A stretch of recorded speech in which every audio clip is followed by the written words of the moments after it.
Daripada si kameranya ngoyo ya, alias bekerja rodi, lebih baik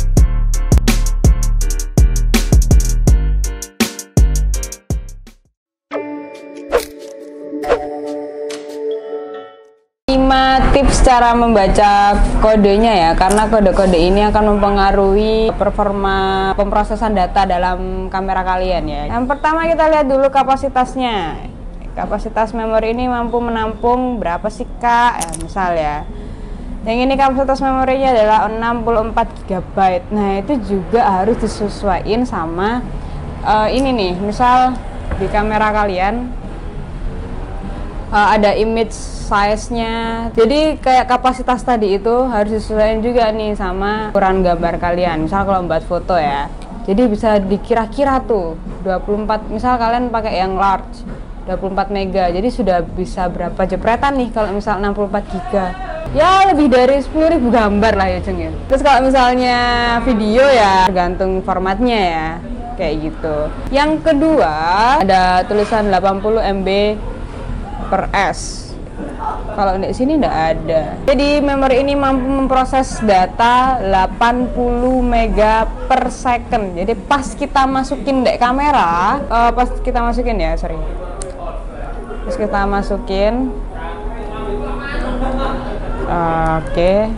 masukin, pas kita jepret, misal kita jepret.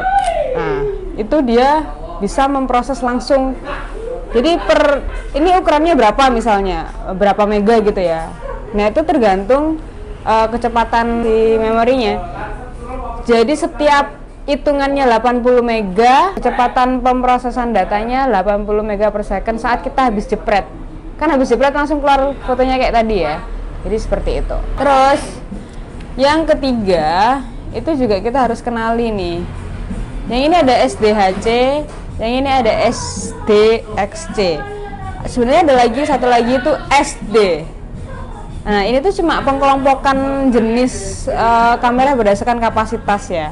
Kalau SD itu kapasitas ininya itu maksimal 2 GB. Kalau ini maksimal 24 sampai 32 GB. Jadi ini masuk SDHC karena dia di bawah 32 GB ya. Terus kalau ini sudah paling tinggi itu sekitar berapa? 32 sampai 2 tera. Itu SDXC. Nah, ini juga perlu kalian harus pahami sama kamera kalian. Misal kalau ini ya, ini kan A7 Mark III. Nah, dia akan performanya lebih tinggi, performanya akan lebih bagus ketika dipasang dengan memori ini, kode ini, Exat. Kan ada di kamera ya. Gitu kan. Jadi akan lebih baiknya kita juga ketahui dengan baik kamera kita tuh lebih bagusnya dipasang memori apa. Sekarang yang keempat. Nah, kalau ini strip bundar lingkaran 4 ini maksudnya adalah dia mampu memproses 4 MB per second. Sedangkan kalau ini 10 MB per second. Jadi otomatis yang ini lebih cepat tuh. Karena per file per 10 mega per 1 detik itu dia bisa mengakses 10 MB. Itu untuk menghitung file yang paling gede ya. Jadi saat kita ketemu sama file yang ukuran gede, ini lebih cepat daripada ini aksesnya. Biasanya tuh kan kalau di kamera dia akan muncul kayak misal di sini tuh oranye kan. Nah, ini loh. LED-nya nyala entit. Yang kelima itu ini yang ada tempat kayak gelas ini kan. Ini biasanya ada angka 1, 3 gitu kan. Nah kebetulan ini angka 1, yang ini nggak ada sih. Tempat gelas ini itu maksudnya adalah jadi kecepatan akses minimal si memori ini adalah 10 mega per second. Jadi kalau 2 20 gitu kan? Iya, kalau udah kelipatan 10, kalau 3 30 kayak gitu. Terus kalau misalkan kalau di SanDisk ada SanDisk Ultra, ada Extreme, itu tuh cuma pengelompokan dia berdasarkan mereknya dia aja.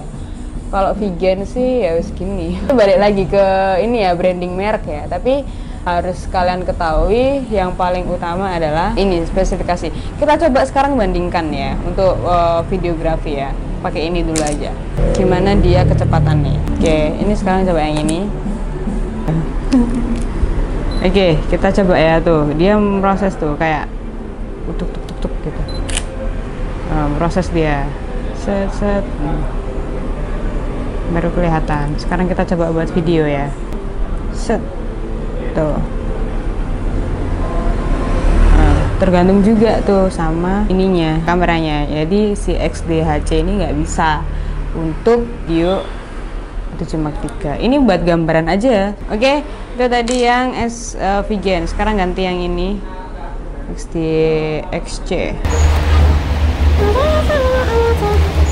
Oke, dia baca. Oke, nggak perlu diformat lagi. Jadi dia sudah beradaptasi dengan baik dengan kamera ini, maksudnya gitu. Sekarang kita coba buat video ya. Tuh, bisa dong. Terus ketika kita selesai, kita lihat di prosesnya. Tuh, langsung selesai dan bisa langsung di ini. Bisa langsung di play gitu loh. Biasanya kan harus kayak nyala-nyala merah dulu gitu, kayak lagi proses gitu. Dia langsung bisa di play.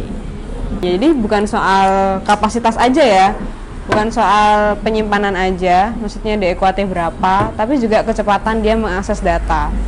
Itu juga lebih penting, karena nanti daripada si kameranya ngoyo ya, alias bekerja rodi, lebih baik nanti dibantu sama memori ini. Jadi memori ini tuh nggak hanya bertugas sebagai menyimpan data, tapi juga membantu kamera untuk memproses data dengan baik. Wow!